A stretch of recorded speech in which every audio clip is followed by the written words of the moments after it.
Oke, bismillahirrahmanirrahim. Assalamualaikum warahmatullahi wabarakatuh. Alhamdulillahirrabbilalamin. Wassalatu wassalamu ala Rasulullah Muhammad sallallahu alaihi wasallam. Allahumma salli ala Sayyidina Muhammad wa ala alihi washabihi wasallim. Baik, untuk kali ini kita akan membahas terkait dengan prinsip pendidikan kejuruan menurut Charles Prosser.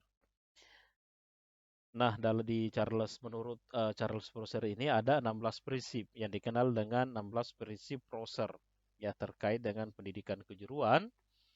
Nah, sebelum kita masuk ke sana, nah nanti akan kita bahas adalah fokus kepada poin ke-13.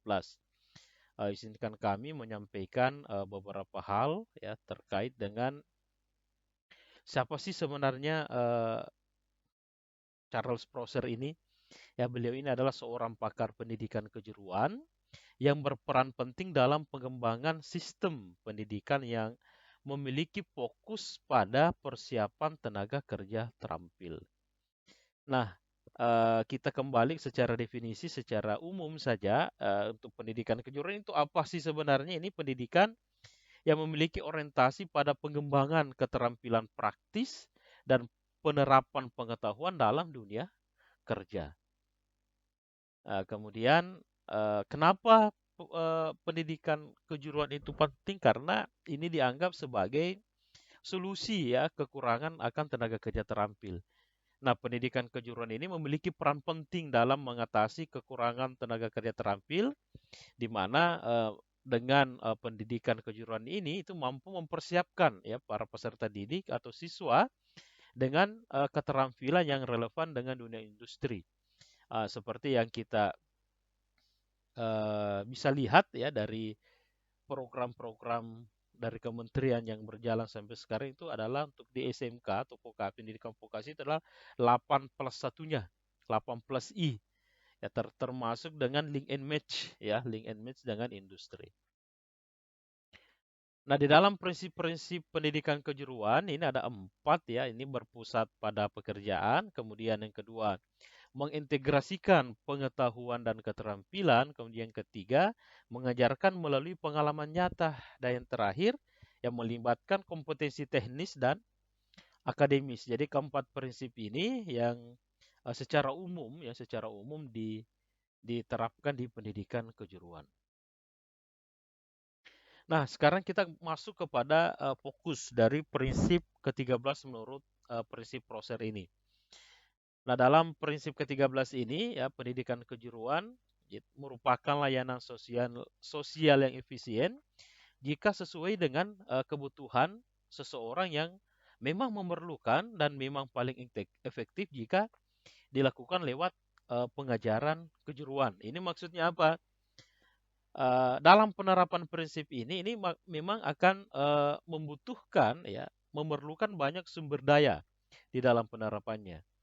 Karena setiap bidang keahlian itu memerlukan materi, kemudian strategi atau metode belajar, dan pendekatan yang berbeda satu sama lain.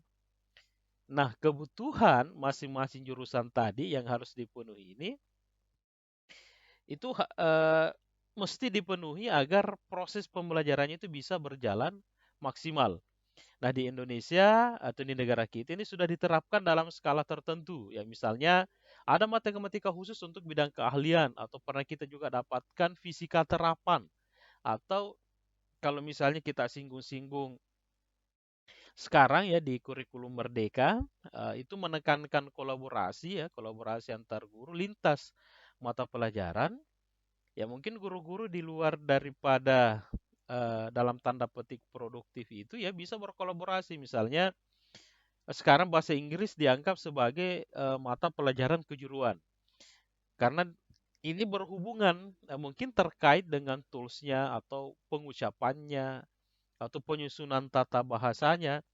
Ya sehingga anak-anak dibekali sehingga ketika dia terjun ke dunia industri atau dunia kerja dia tidak gagap lagi ketika misalnya dia berhadapan dengan tantangan yang terkait dengan penggunaan bahasa Inggris ataukah misalnya di IPAS ya IPAS misalnya fisika penggunaan alat ukur ya bisa dikolaborasikan dengan misalnya mengukur kehausan dan sebagainya sehingga peserta didik kita ya tidak terlalu banyak mengerjakan tugas-tugas dalam tanda petik sehingga ketika ada kolaborasi ini itu diharapkan mampu lebih efektif dan efisien. Nah, bagaimana penerapan prinsip ke-13 dari Proser ini dalam kurikulum Merdeka yang bisa diterapkan atau dijawantahkan di dalam sekolah? Ini kita bisa lihat.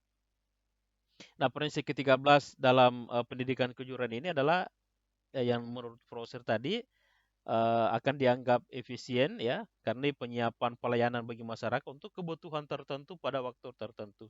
Nah, bagaimana planningnya, perencanaannya? Ya, pendidikan kejuruan harus menyiapkan peserta didik yang setidaknya itu mempunyai mental siap untuk bekerja.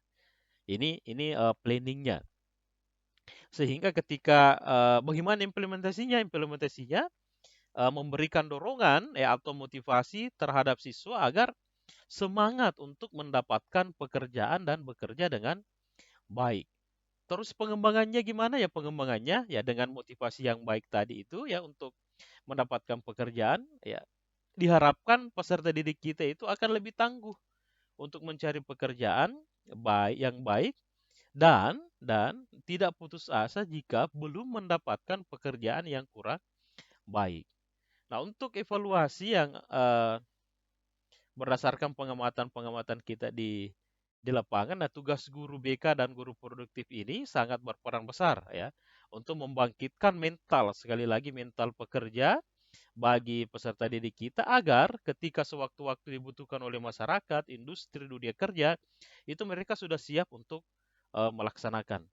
Mungkin hanya ini yang bisa kami sampaikan terkait dengan prinsip ke-13 dari Proser ini. Ya, pendidikan kejuruan akan dirasakan efisien sebagai penyiapan pelayanan bagi masyarakat untuk kebutuhan tertentu pada waktu tertentu. Nah, kesimpulan dan penutupnya, jadi 16 prinsip pendidikan kejuruan yang menurut Charles Forrester ini merupakan panduan yang relevan dan perlu dipertimbangkan dalam pengembangan sistem pendidikan kejuruan di era sekarang. Demikian untuk kali ini ya Bapak Ibu sekalian, terima kasih. Mohon maaf ketika ada kurang. Kami lanjutkan di pertemuan-pertemuan selanjutnya. Terima kasih banyak. Assalamualaikum warahmatullahi wabarakatuh.